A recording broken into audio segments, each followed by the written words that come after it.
Hello, welcome back students to our YouTube channel of Springvale English Medium School. Today I am going to teach you the second unit of 5th standard. The chapter name is Flying Together. Flying means उड़ना, together मतलब एक साथ. This story is written by Shiv Kumar and this is a story which is included in the Panchatantra. Panchatantra हम सबने सुना है और ये स्टोरी एक वाइस ओल्ड बर्ड के बारे में है. एक वाइस मतलब समझदार, ओल्ड मतलब बूढ़ा और बर्ड मतलब पक्षी. Deep in a forest stood a very tall tree. Its leafy branches spread out like strong arms. Deep in a forest यानी बहुत अंदर गहरे जाते हुए जंगल में एक लीफी, बहुत लंबा, टॉल और ऐसा पेड़ जिसकी जो शाखाएं हैं वो बहुत मजबूत है. Spread like strong arms. This tree was the home of a flock of wild geese. They felt safe there. Flock of wild geese मतलब a group of geese, more than 3 or 4 geese. They are known as, this is a collective noun of geese. तो the tree was home. वो पेड़ geese के लिए उनका घर था और वो वहाँ पर safe feel करते थे. One of the geese was a wise old bird. Now इनमें से जो एक geese था, group of geese जो थे, बहुत सारे geese थे, उसमें एक bird था जो बहुत बूढ़ा यानी old था. He noticed a small creeper at the foot of the tree. He spoke to the other birds about it. Now here you can see this is a creeper, जिसे हम बेल बोलते हैं, गुजराती में वेल बोलते हैं. उन्होंने देखा कि उन्होंने नोटिस किया कि वहाँ पर उनके पेड़ पर एक बेल चढ़ने शुरू कर रही है, छोटी सी बेल, स्मॉल क्रीपर. क्रीपर मतलब बेल जो दूसरे पेड़ के या किसी चीज़ के सहारे पे ऊपर चढ़ती है. तो उन्होंने दूसरे बर्ड से उसके बारे में बात की. Do you see that creeper? He said to them, let us destroy it. Why must we destroy it? Asked the geese in surprise. It is so small, what harm can it do? Now यहाँ पर उन्होंने पूछा कि क्या तुम सबने वो bell देखी यानी क्रीपर देखा. ही सेड टू देम यानी जो वाइस ओल्ड बर्ड है उन्होंने दूसरे गीज से कहा कि तुमने वो बेल देखी, चलो उसे हम डिस्ट्रॉय यानी उसको ख़त्म कर देते हैं. तो दूसरे गीज ने ऐसा बोला कि why must we destroy it, हमें उसे क्यों उसका नाश करना चाहिए, उसे ख़राब कर देना चाहिए. इन सरप्राइज उसने चौंकते हुए, सरप्राइज होते हुए पूछा. तो उन्होंने फिर उसने इसको ऐड किया कि इट इज़ सो स्मॉल, वो इतनी छोटी सी बेल है.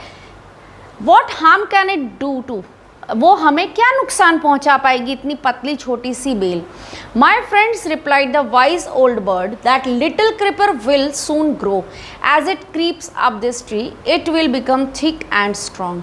तब उन्होंने जो ओल्ड बर्ड है उन्होंने कहा कि मेरे दोस्तों, ये जो अभी छोटी सी बेल दिख रही है ये धीरे धीरे यानी सून यानी जल्द ये बड़ी एक बेल में ग्रो हो जाएगी. और वो कैसे ग्रो होगी, वो जैसे जैसे पेड़ पर चढ़ने लगेगी it will become thick and strong यानी वो मोटी भी हो जाएगी और मजबूत भी हो जाएगी. वॉट ऑफ दैट, तो उससे क्या होता है. आज the geese what harm can the creeper do us, तो उससे क्या होता है अगर वो मोटी हो जाती है, मजबूत हो जाती है, तो उससे हमें क्या नुकसान है. Don't you see replied the wise bird, with the help of that creeper it will be possible for someone to climb the tree, a hunter can come up and kill us all. तो उन्होंने कहा क्या तुम देख नहीं सकते कि bell की हेल्प से इट इज़ पॉसिबल कि किसी के लिए भी पॉसिबल है हमारे इतने लंबे और मजबूत ट्री पर चढ़ने के लिए. अ हंटर कैन कम अप, एक शिकारी आ सकता है जो पेड़ पर चढ़कर हम सबको, किल अस मतलब हम सबको मार सकता है. Well there is no hurry, they replied, the creeper is very small, it would be a pity to destroy it on. Now उन्होंने बोला कि अभी ये बहुत छोटा, ये बहुत जल्दी आप यानी कि सोच रहे हैं कि उसे डिस्ट्रॉय करना चाहिए, अभी तो बहुत छोटी है, हमें कुछ दया खानी चाहिए उसे नुकसान करने से पहले. Destroy the creeper while it is still young, the old bird advised. Now it is tender and you can cut it easily. Later it will become hard and you will not be able to cut it.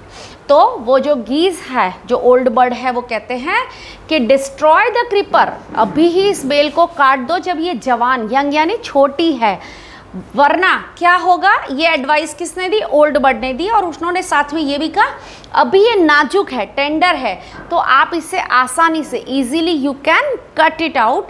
पर जैसे जैसे वो hard बन जाएगी, जैसे जैसे वो और स्ट्रॉन्ग बनेगी, ग्रो होगी, वो और हार्ड हो जाएगी और हमारे लिए उसे काटना इम्पॉसिबल हो जाएगा। And you will be not able, means it will be impossible, not able मतलब impossible to cut it. We will see answered the birds. देखेंगे देखेंगे कहकर दूसरे बर्ड्स ने जवाब दिया। But they did not destroy the creeper, पर उन्होंने वो बेल को काटा या उसको कुछ नुकसान पहुंचाया नहीं। They forget the wise old bird's advice. As the creeper grew it began winding its way up the tree. अब जैसे जैसे वो बेल बढ़ते जा रही थी तो वो फैलते भी जा रही थी और वो मजबूत होते जा रही थी। जैसे हमने वो कहानी सुनी है ना कि एक स्टिक होगी तो आप आसानी से तोड़ सकते हैं, पर जब ज़्यादा होगी, हमने जब पहले देखा था फर्स्ट स्लाइड में तो एक ही थी, एक या दो बेल थी। अब यहाँ आप देख सकते हैं कि कितनी सारी वो एक साथ हो जाएगी तो वो एक रस्सी का काम करती है। A person even can climb up this creepers and can reach up to your balcony. तो इतनी मजबूत हो जाती है। सो दैट ओल्ड जो बूढ़े होते हैं, कई बार वो उनका तजुर्बा, उनके एक्सपीरियंस से भी हमें बताते, तो वो बर्ड ने ऐसा बोला था कि ये ज़्यादा बढ़ जाए उससे पहले हमें इसे काट देना चाहिए। बट वो लोग इस चीज़ को भूल गए और अब वो इतनी बड़ी हो गई बेल, तो अब वो सोच ही नहीं रहे थे उसके बारे में। Stronger and stronger it became until it was strong as thick as a rope. अब स्ट्रॉन्गर एंड स्ट्रॉन्गर यानी और ज़्यादा स्ट्रॉन्ग होते होते वो इतनी स्ट्रॉन्ग हो गई कि एक रस्सा, रोप मतलब रस्से के जितनी मजबूत बन गई creeper. One morning when the geese had gone out search for food, a hunter came in a forest. अब जब एक सुबह की बात है, जब सब गीज, आपने देखा होगा पक्षी सुबह सुबह दाने चुगने जाते हैं, तो जब सारे गीज गए हुए थे अपने फूड की सर्च में, वहाँ पर फॉरेस्ट में एक हंटर आता है, यानी कि एक शिकारी आता है। So this is where the wild geese live, he said to himself. When they come back in the evening, I shall catch them. Now अब उन्होंने, वो अपने आप से बात कर रहा है, जो हंटर है वो अपने आप से बात कर रहा है। ओ, ये वो जगह है जहाँ पर फ्लॉक ऑफ गीस, यानी कि वो पूरा झुंड, जो कि नंबर ऑफ गीस है, वो यहाँ रहते हैं। चलो अच्छा है, जब वो शाम को आएंगे, I shall catch them, मैं उन्हें पकड़ लूँगा। The hunter climbed up with the tree. With the help of the creeper, he got to the top and spread his net there. अब यहाँ आप देख रहे हैं कि हंटर, ये नहीं, इस तरह से हंटर ऊपर चढ़ा और उसने, the hunter climbed up the tree with the help of the creeper. Creeper की हेल्प से वो हंटर पेड़ पर, क्योंकि वो टॉल था ट्री, हमने स्टार्टिंग में पढ़ा था, उसकी हेल्प से वो ट्री पे चढ़ा और उसने वहाँ पर पूरे पेड़ पर अपनी जाल यानी कि नेट बिछा दी।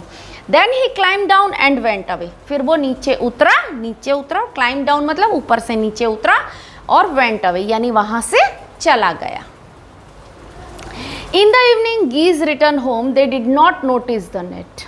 जब शाम को वो सारे गीज रिटर्न आए अपने घर, उन्होंने किसी ने भी नोटिस नहीं किया नेट को, किसी को पता ही नहीं चला कि वहाँ नेट बिछाई हुई है। As they flew into the tree they were strapped, they struggled hard to get out but could not. जैसे ही वो ट्री पर बैठे तो उनको पता चला कि वो सब एक जाल में, ट्रैप मतलब फंस चुके हैं। They struggled hard to get out, उन्होंने बहुत कोशिश की, बहुत मेहनत की बाहर निकलने के लिए, बट कुड नॉट, बट वो निकल पाए नहीं। Help help cried the geese, we are caught in the hunters net, oh what shall we do. अब गीज सब चिल्लाने लगे, help help, we are caught in the hunters net, हम जाली में फंस चुके हैं, प्लीज़ हेल्प करिए, हम यहाँ से अब हम क्या करें।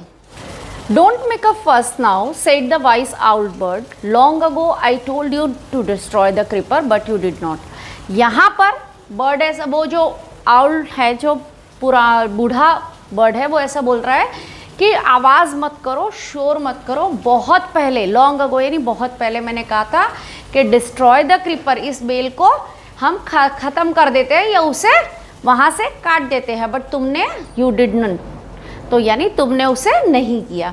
Now see what has happen, tomorrow morning the hunter will come back and kill us all. अब कल सुबह क्या होगा, हंटर आएगा और हम सबको मार देगा। Then listen carefully replied the wise bird, when the hunter comes you must all pretend to be dead, just lie still, the hunter will not want dead birds, he will throw us ground, it will then be easy for him to climb down, collect the dead birds and then take them home।